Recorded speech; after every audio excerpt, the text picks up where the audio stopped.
Here at the Canadian Club, we have always been a forum for public figures, thought leaders, and decision makers to share their ideas and inform the most relevant and compelling conversations of our time. We are dedicated to encouraging debate on the issues that matter to this city, this province, and this country. The Canadian Club is one of the most important podiums anywhere in the world that a Canadian can speak to, tell Canadians what it is that they think, develop those thoughts.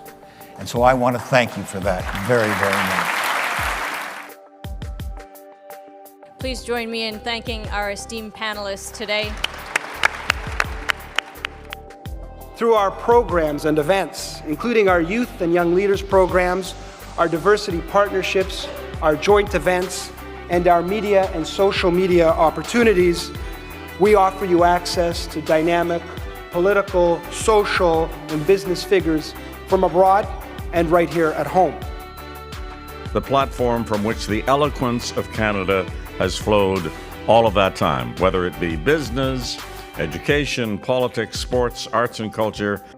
If someone wants to say something to Canadians about this country and about the future of this country, this is the venue you choose.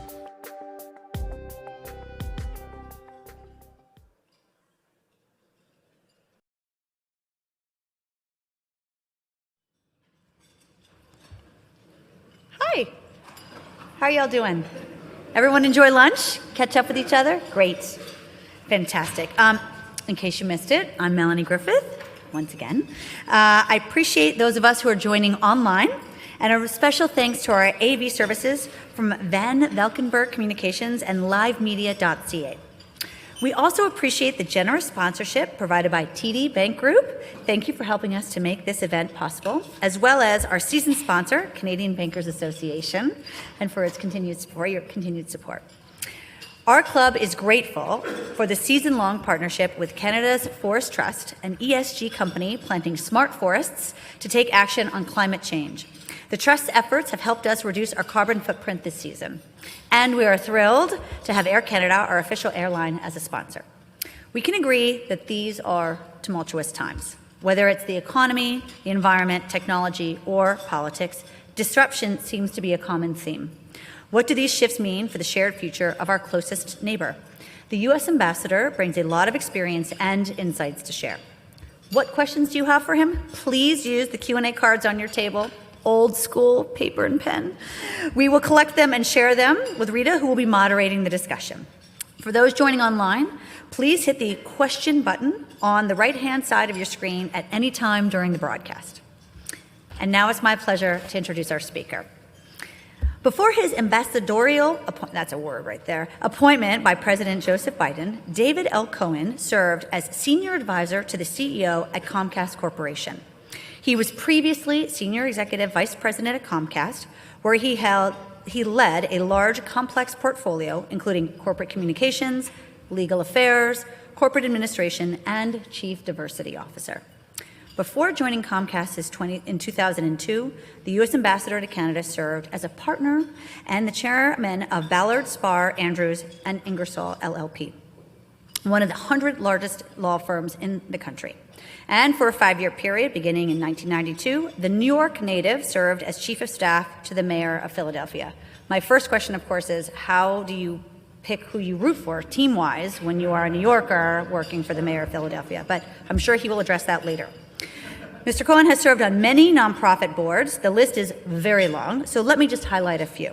Chair of the Trustees of the University of Pennsylvania and its Executive Committee, member of the Board of Directors and the Executive Committee of the Greater Philadelphia Chamber of Commerce, Chair of the Philadelphia Theater Company, member, Board of Directors of the PNC Financial Services Group, and PNC Bank National Association, which clearly tells me that he never sleeps. Joining Mr. Cohen in conversation is the Globe and Mail's senior business writer and columnist, Rita Treicher. She is an award-winning journalist and former Wall Street Journal reporter. Ambassador Cohen, the Canadian Club podium is yours.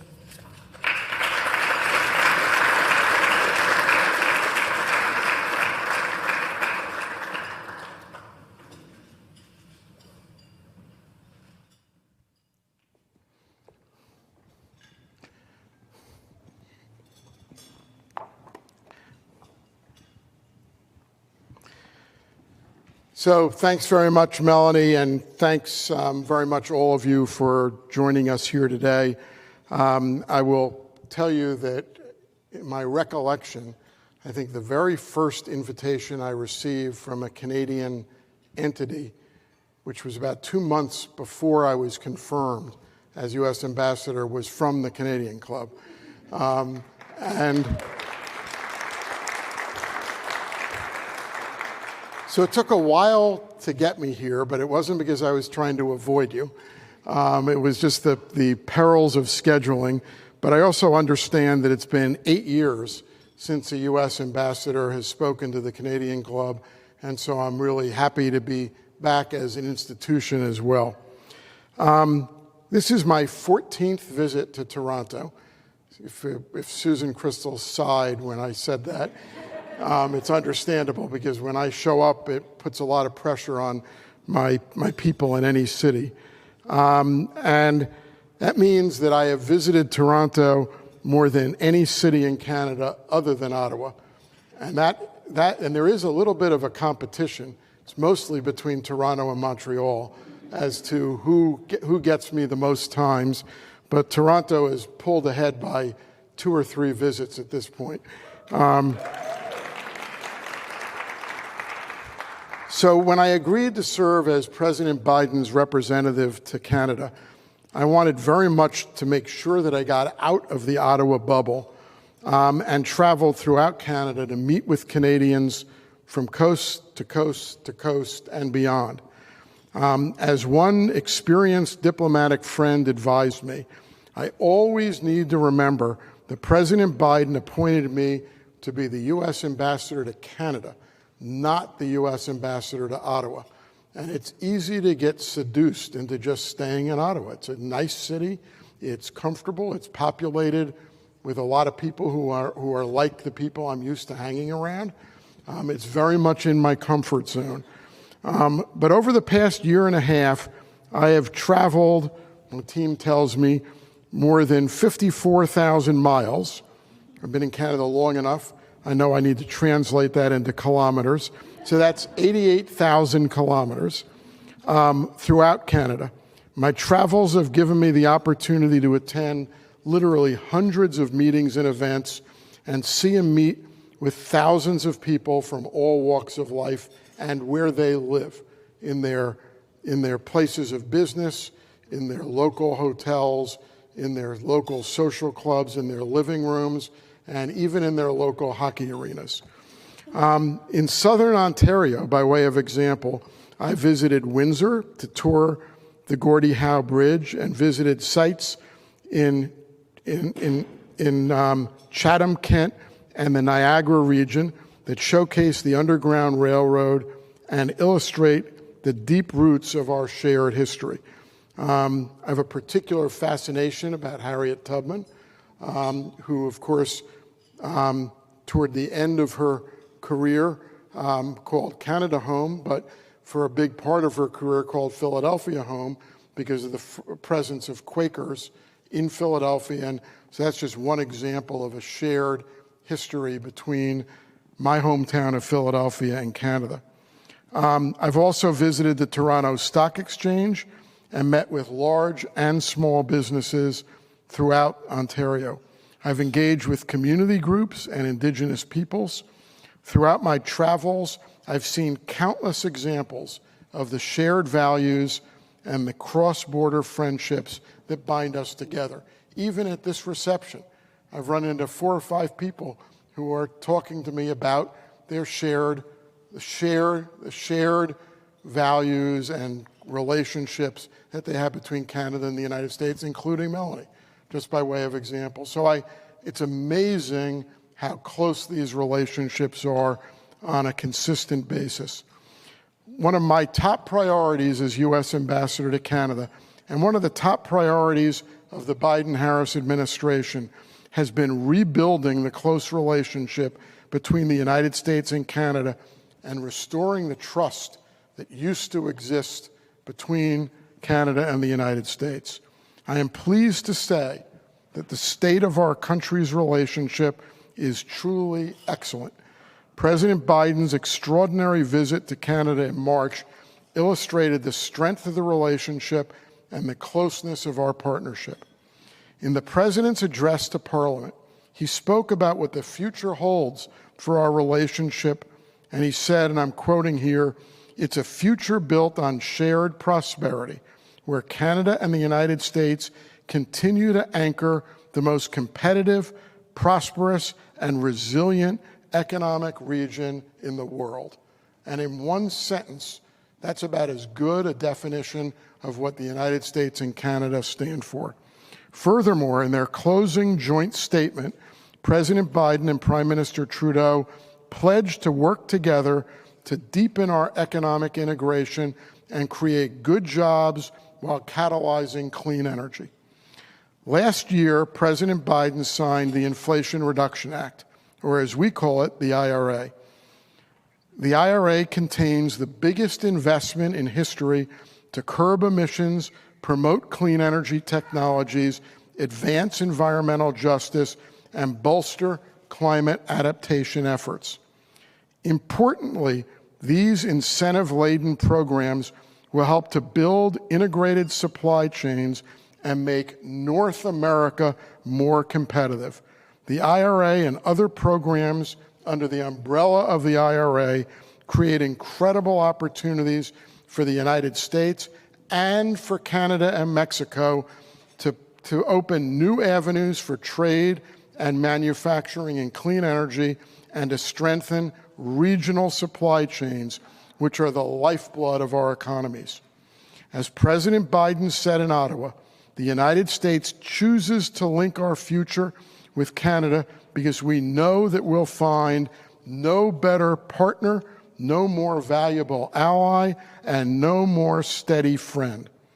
And the closeness of that relationship has definitely been my experience. And one of the great successes of Canada and the United States working together is driven by our country's mutual commitments to principles of diversity, equity, inclusion, and accessibility. I try and talk about that in every presentation I make. And it's so important when we talk about rebuilding our economies, because that rebuilding effort is based on the language which started as U.S. language, but it's now used in Canada all the time, building back better. So I'm a lawyer by training. Can't get away from the fact that words matter. Neither of our countries talk about building back our economy. We talk about building it back better. And building it back better means building it back so that it's more inclusive, it's more embracing, so that everyone benefits, and in particular that we make sure that we don't leave small and medium-sized enterprises, particularly those owned by women, people of color, indigenous peoples, and other underrepresented groups behind. So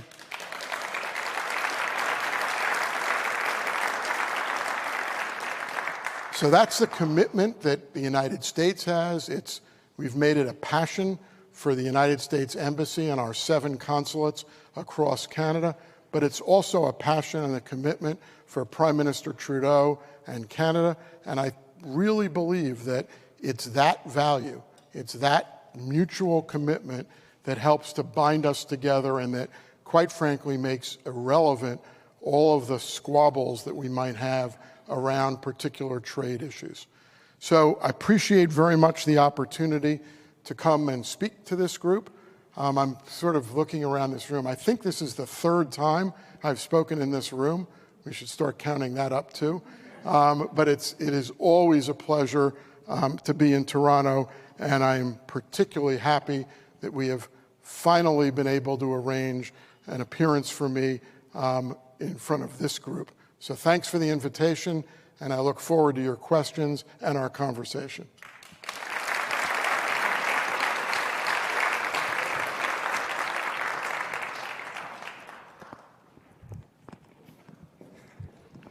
I always know which seat is mine.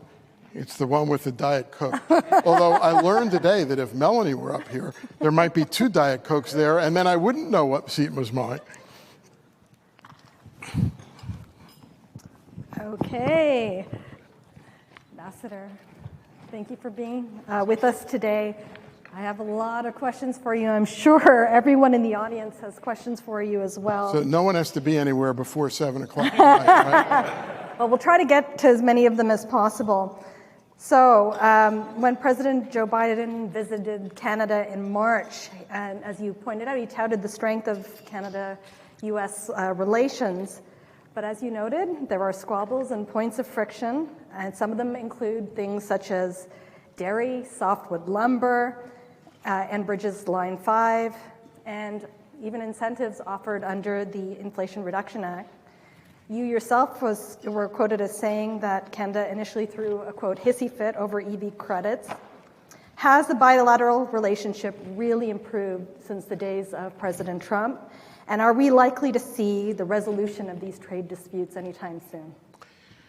So, in a sense, the way you phrase that relationship almost makes it too easy, because it's a pretty low bar to improve our relationship from the days of the Trump administration. So I can definitively say yes to that question. But I actually don't think that's a fair standard. I think on any objective level, the relationship from a trade perspective and from other perspectives, but I'll limit it to trade and the economy is, as I said in my remarks, is excellent. There is no better bilateral relationship for the United States in the world than the relationship that we have with Canada. So whenever I talk about this, and every dispute you named I am intimately familiar with, and I don't mean to belittle them, but I don't think we should bury the lead. And the lead is that in 2022, the United States and Canada enjoyed $3.25 billion Canadian a day in trade across our borders, generating millions of jobs in both countries. And that, for the United States, that is our largest trading relationship. For Canada, that is Canada's largest trading relationship by a mile. That relationship is up 20% year over year from 2022 to 2021. And beyond the gross numbers, more than 30 states in the United States enjoy their largest trading relationship with Canada. So you can't do any better than those numbers. They're simply remarkable. And President Biden, when he was here, used a line that I have used too. I think our relationship is so close that Canada and the United States, we're like a family.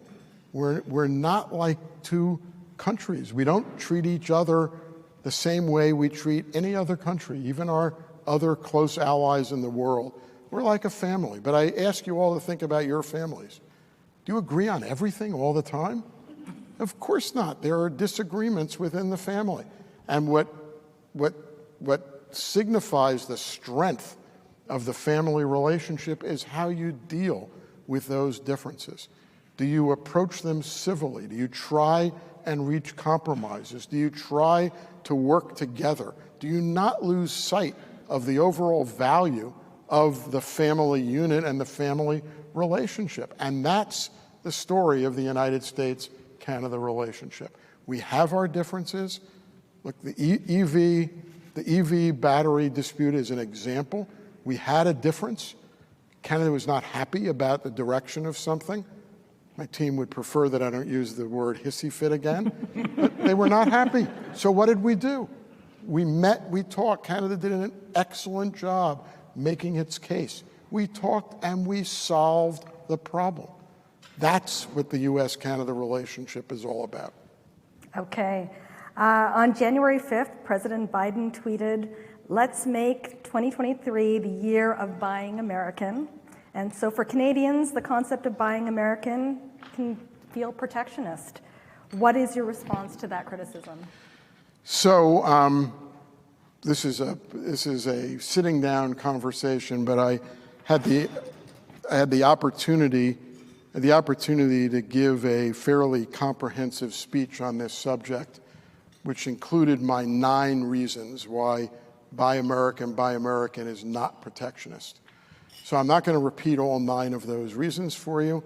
But I will note, first of all, as I said, just look at the volume and the value of the trade relationship between the United States and Canada.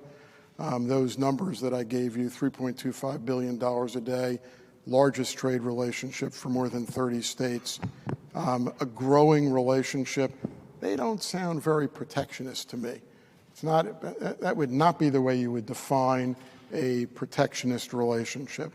When you talk about the IRA, the Inflation Reduction Act, it is also not very protectionist because there are options available under the IRA, under the President's expansion of the Defense Production Act, under a variety of other programs that were part of that package for Canadian companies to enjoy the benefits of those programs.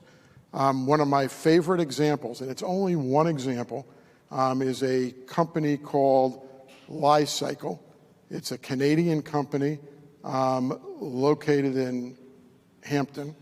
It's a lithium recycling company. And when I was in Washington for the Select USA conference, which is a Commerce Department conference on that, I met with that company, and they told me that they had just received, pursuant to Inflation Reduction Act funding, a $375 million loan commitment from the Department of Energy to enable it to expand its lithium recycling business in Canada and the United States. And there are the $250 million in Defense Production Act funding that President Biden has announced. Canadian companies are fully eligible for those grants because they are truly an attempt to strengthen North American supply chains. So I think the overall current record of trade, commerce, cooperation between Canada and the United States is the opposite of protectionist. And that may not have been true under the prior administration. It wasn't true under the prior administration, but the way the prior administration did business is not the way this administration is doing business.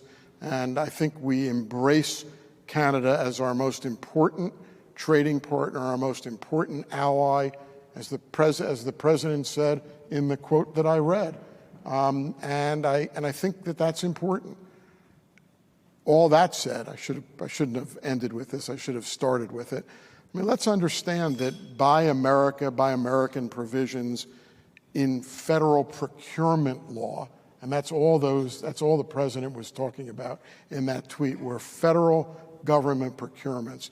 Didn't apply to private sector businesses doing business with other companies in other countries.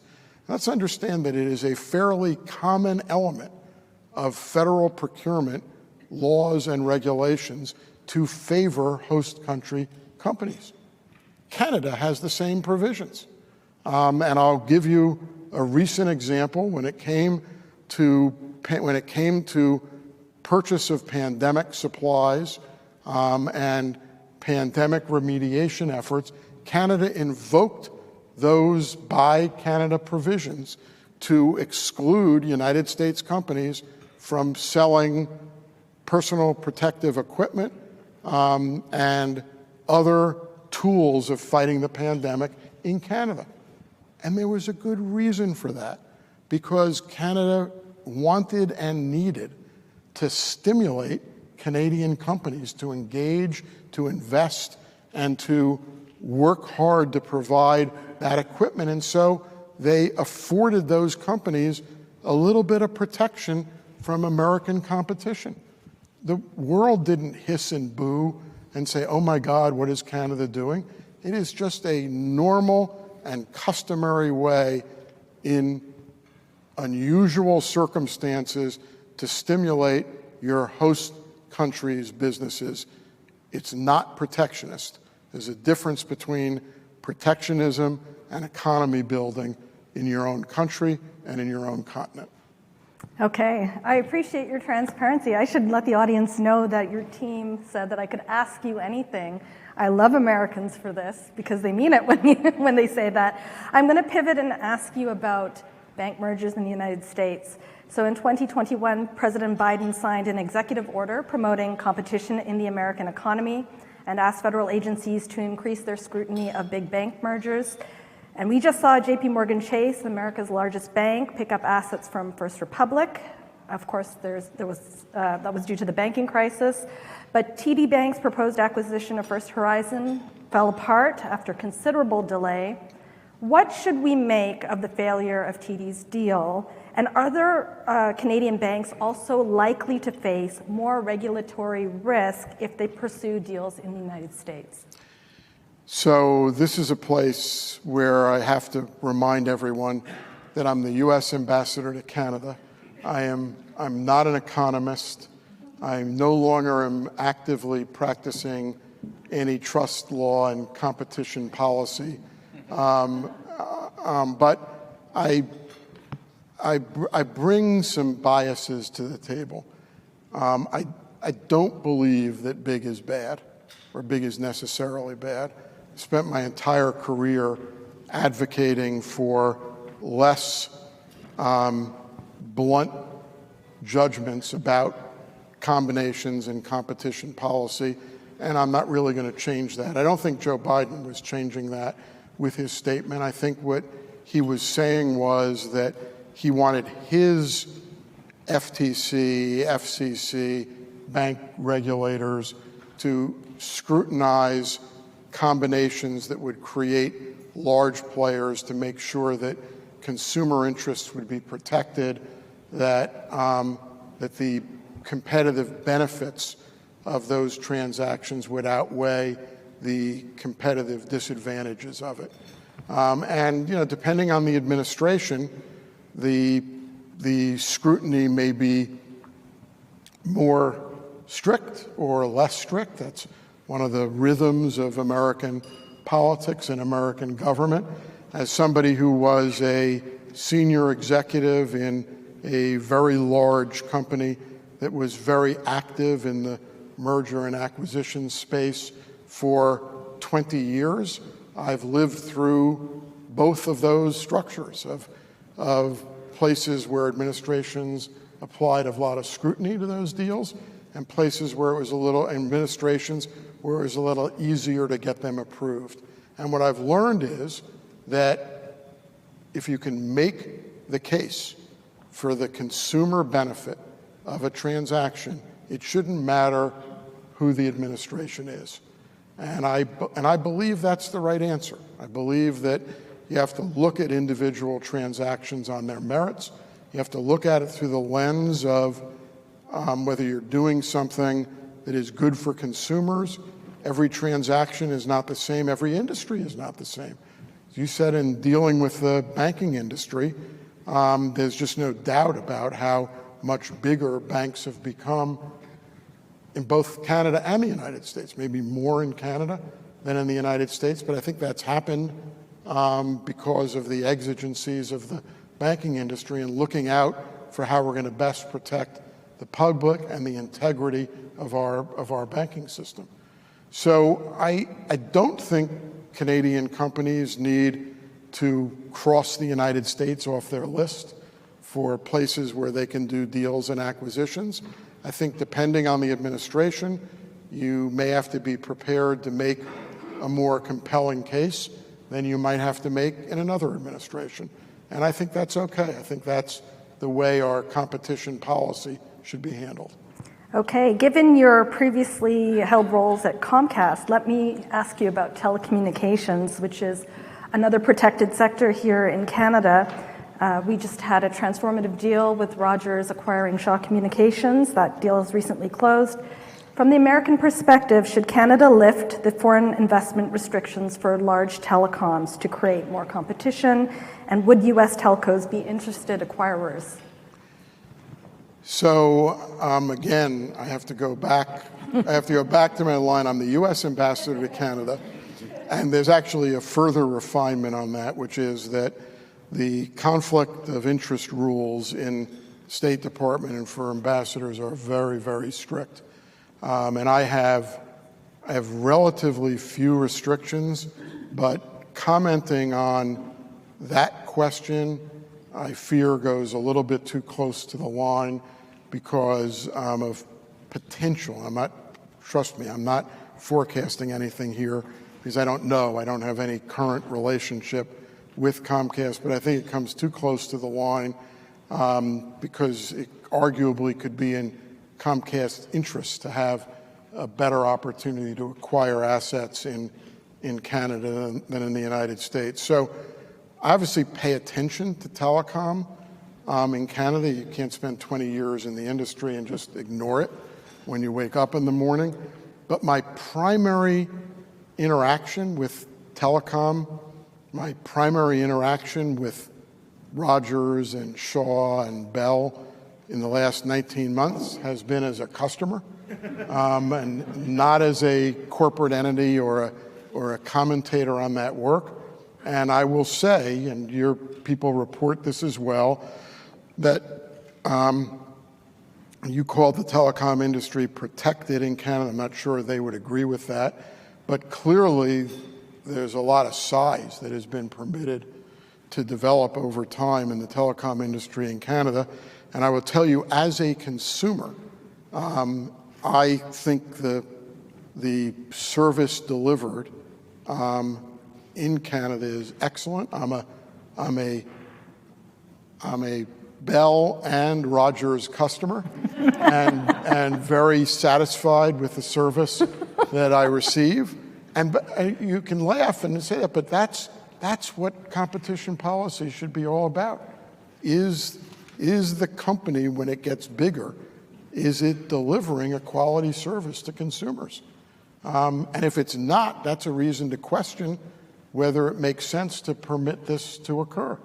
So I think my consumer perspective here is relevant to the overall question of competition policy in Canada or in the United States. Okay. By the way, I remain a Comcast customer, too. I'll say that for the record. All right. I'm a very good customer of the telecom industry. Okay, one more question for me before I get to some questions from the audience. Let's talk about some geopolitical risks, in particular, China's aggressive posture. How concerned should the West be about China and Russia's complicity, not just on issues involving the war in Ukraine, but also including through the BRICS economic alliance? So the short answer to that question is that the democracies in the world, the United States, Canada, should be very concerned about the role of Russia and China in geopolitical affairs. And you can pick your time when you should be more concerned about Russia or more concerned about China. I'd rather not pick or choose. They both pose significant threats to a rules-based order, to rules-based free competition. They are troublesome players. The war in Ukraine is just an example. It's a horrific example, but it's just an example. The incident that we just had over the weekend with a United States destroyer almost being hit by a Chinese ship in the Taiwan Straits. I mean, it is just an example of how scary the world is in which we're functioning. And I think this is a place where the United States and Canada are pretty tied together on their approach, particularly to China. Secretary Blinken, I think, has created a very strong and nice framing of the United States policy, which I think Canada basically replicated. And this is not plagiarism or copying someone else's homework. I just think the power of Tony Blinken's framing is attractive. And that is, it's a three-part policy. Invest, and by invest means build your own strengths. Invest in what you can do and what you can do well. Align, work with like-minded countries like-minded democratic companies and align our work together, and then compete. Compete against China, compete against Russia, and compete in the broadest possible sense. Because compete is not only see if we can cut into China's share of the global lithium market, but it is also compete and hold China and Russia accountable to rules-based competition. Try and inject elements of ESG into global competition. Try and make this not a race to the bottom, but rather a race to the top. Because I believe that there are plenty of buyers, plenty of customers out there that will find attractive doing business to people who are not paying their workers 25 cents an hour. So competing means fighting to impose a rules-based order on global competition. And that, in a nutshell, is the United States approach. And I think it's a pretty good summary of the Canadian approach as well. Okay, we have about 7 minutes left, so I'm going to try to get through as many audience questions as possible in that time. I'll try and be shorter. You mentioned that we share, as nations, a shared commitment to diversity, equity, and inclusion. How do we address the backlash that we see on both sides of the border? Right. So this is, I get asked this question every once in a while, and maybe I'm in a privileged position. I personally don't see a lot of backlash. There is some, and it is something we have to be conscious of.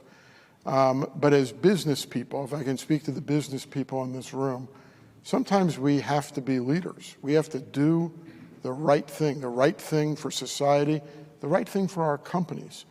So there are a lot of studies now on the importance of diversity and inclusion, on economic performance.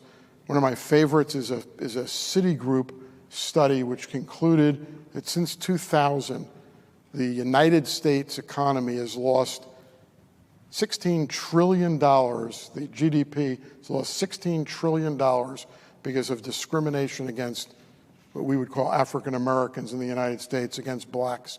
And that if we could eradicate the gaps as a result of that, we would generate $5 trillion in additional GDP. So to size that for you, that's like adding the entire economy of Ontario to the United States economy every year. So I have a good friend of mine who happens to be African American, happens to be a very successful businessman, who said in a panel that I hosted that if you're a business leader and you're confronted with statistics like that, it is business malpractice not to embrace diversity and inclusion. And that's the message we have to get out there. And when I talk about diversity and inclusion in my own company, when I worked at Comcast, NBC Universal, when I talk about it publicly, I said, it is not a zero-sum game. It does not mean that because you hire a black woman that a white male has lost out on a job, because diversity and inclusion grows the economy. It grows opportunity. It benefits everyone. There are more jobs, more promotions, more opportunity for men, women, whites, people of color, indigenous peoples. That goes on the supplier side too. So we have to make sure we talk about this in the right way and make sure people realize this is not a win-lose. Embracing diversity and inclusion is not about win-lose, it's about win-win. Okay, well.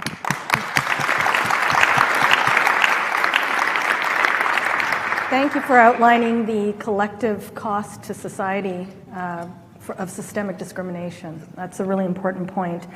Another question from the audience on a different topic. Is there any collaborative initiatives between Canada and the U.S. to address the current concerns about the use of AI?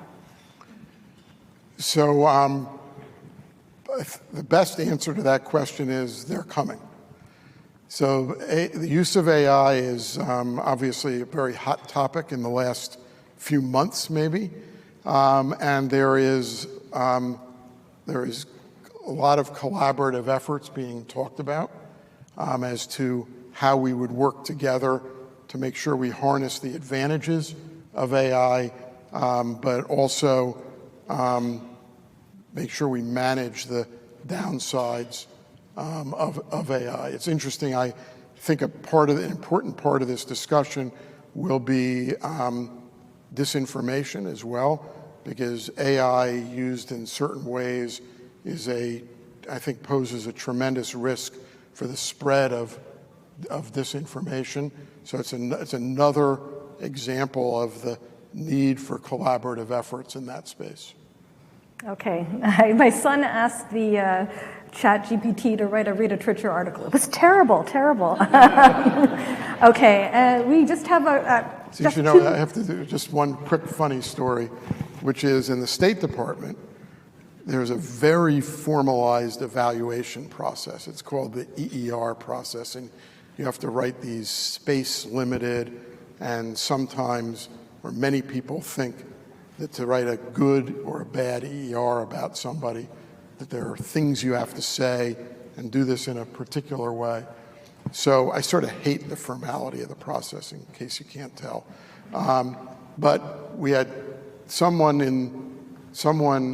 not in Mission Canada, but a friend of mine in another embassy around the world, and I will protect him, had a ChatGPT write an EER for 3 of the people he was supposed to evaluate.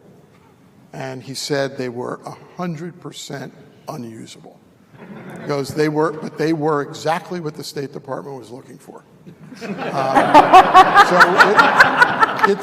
like Susan, it was a caricature of what an EER was supposed to be. And in caricature form, the EERs were embarrassing, which is what tells you something about the limits of AI in that space and in other spaces. Okay, Ambassador, we're out of time. Just really quickly, I understand that you were at the first WNBA game in Canada. I was there too. My son bought me tickets as a Mother's Day present. Are we going to get a WNBA team in Canada? So I don't know the answer to that, but I had the opportunity to talk about that subject with the commissioner of the WNBA, who I know. She was the former CEO of Deloitte, which was and is Comcast auditing firm. So I met with her as a client, and I don't think I'm disclosing any confidential information, but it's obviously something that is of interest to the WNBA. If it wasn't of interest beforehand, the unbelievable reaction of the WNBA game here in Toronto was put anyone over the top. The arena sold out in 6 hours, which is, as she pointed out to me, better than we do in any arena in the United States. So the enthusiasm was clear. But remember, the WNBA is a business, and there are plenty of people I've talked to who say, well, if they all have to do is open a franchise. Well, they don't just open a franchise. They're interested in selling a franchise. And the going price for a WNBA franchise these days, no one's quantified it, but it's got to be tens of millions of dollars. So it's going to require some investors. It's going to require the private sector stepping up with interested investors who are prepared to make an investment. But I think when the window opens, my bet is that there will be Canadian investors who are interested in bringing a WNBA team to Canada, and I think it'll be great for the league and it'll be great for Canada. All right, great. Ryan Reynolds, answer the call. Thank you so much.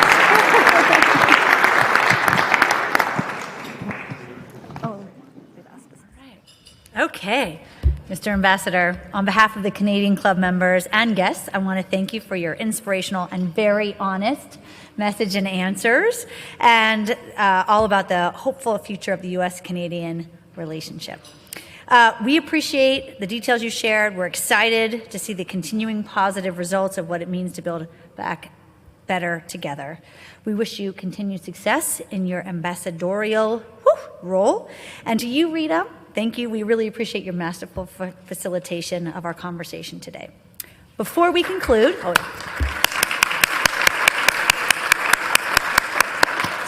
just a quick few highlights for our upcoming in-person events. Thursday, June 8th, that's right, this week, busy week, our club features a panel that will explore our energy future, including indigenous perspectives on how to leverage our leadership role in the sector. And next Tuesday, the 13th, we welcome the CEO of Purolator, John Ferguson. Please visit canadianclub.org, not the other one, or you'll get the liquor, to learn more about your upcoming events and to purchase your tickets. I'd like to offer another round of sincere thanks and appreciation to today's event sponsor, Christine and TD. Thank you very much.